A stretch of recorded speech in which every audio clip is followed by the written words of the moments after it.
أعوذ بالله من الشيطان الرجيم. بسم الله الرحمن الرحيم. الرحمن علم القرآن خلق الإنسان علمه البيان الشمس والقمر بحسبان والنجم والشجر يسجدان والسماء رفعها ووضع الميزان ألا تطغوا في الميزان وأقيموا الوزن بالقسط ولا تخسروا الميزان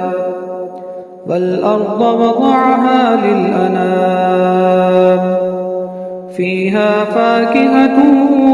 والنخل ذات الأكمام والحب ذو العصف والريحان فبأي آلاء ربكما تكذبان خلق الإنسان من صلصال كالفخار وخلق الجان من مارج من نار فبأي آلاء ربكما تكذبان رب المشرقين ورب المغربين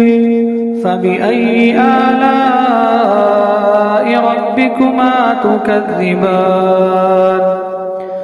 مرج البحرين يلتقيان بينهما برزخ لا يبغيان فبأي آلاء ربكما تكذبان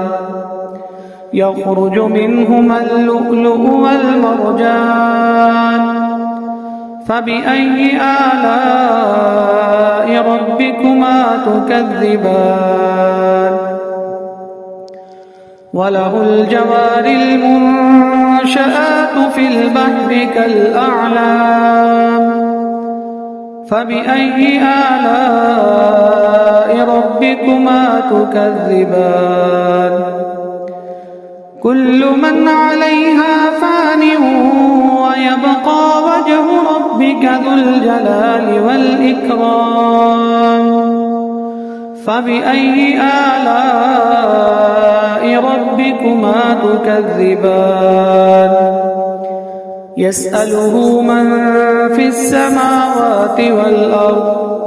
كل يوم هو في شأن فبأي آلاء ربكما تكذبان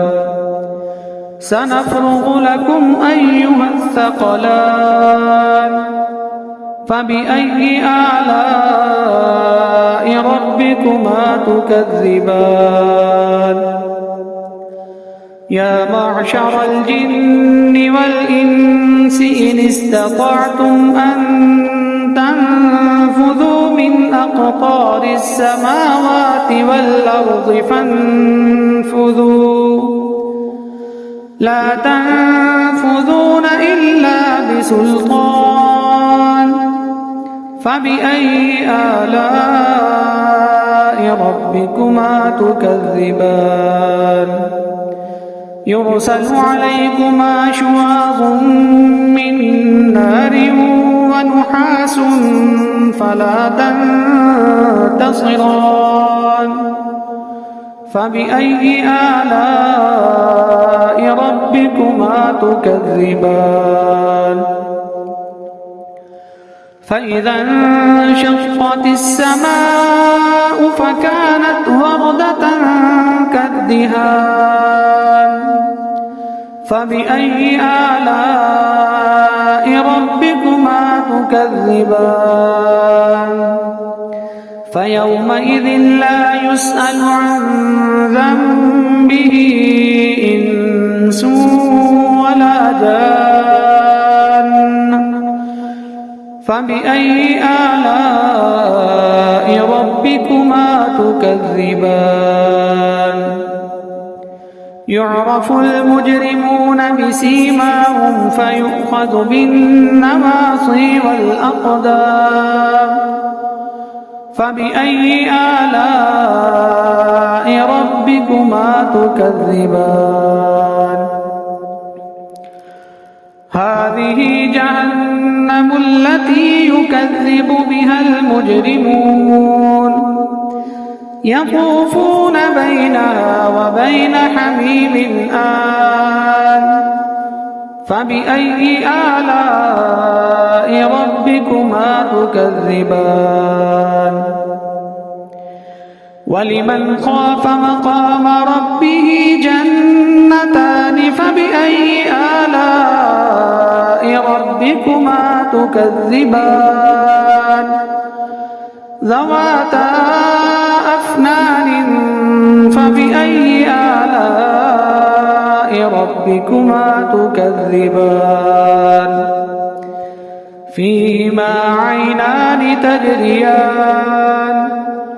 فبأي آلاء ربكما تكذبان فيهما من كل فاكهة زوجان فبأي آلاء ربكما تكذبان متكئين على فرش بطائنها من استبرق وجنى الجنتين دان فبأي آلاء ربكما تكذبان فيهن قاصرات الطرف لم يطمثهن إنس قبلهم ولا جان فبأي آلاء ربكما تكذبان كأنهن الياقوت والمرجان فبأي آلاء ربكما تكذبان هل جزاء الإحسان إلا الإحسان فبأي آلاء ربكما تكذبان ومن دونهما جنتان فبأي آلاء ربكما تكذبان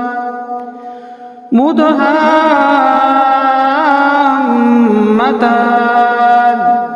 فبأي آلاء ربكما تكذبان فيهما عينان نضاختان فبأي آلاء ربكما تكذبان فيهما فاكهة ونخل ورمان فبأي آلاء ربكما تكذبان فيهن خيرات حسان فبأي آلاء ربكما تكذبان حور مقصورات في الخيام فبأي آلاء ربكما تكذبان لم يطمثهن إنس قبلهم ولا جان فبأي آلاء ربكما تكذبان متكئين على رفرف خضر وعبقري حسان فبأي آلاء ربكما تكذبان تبارك اسم ربك ذي الجلال والإكرام.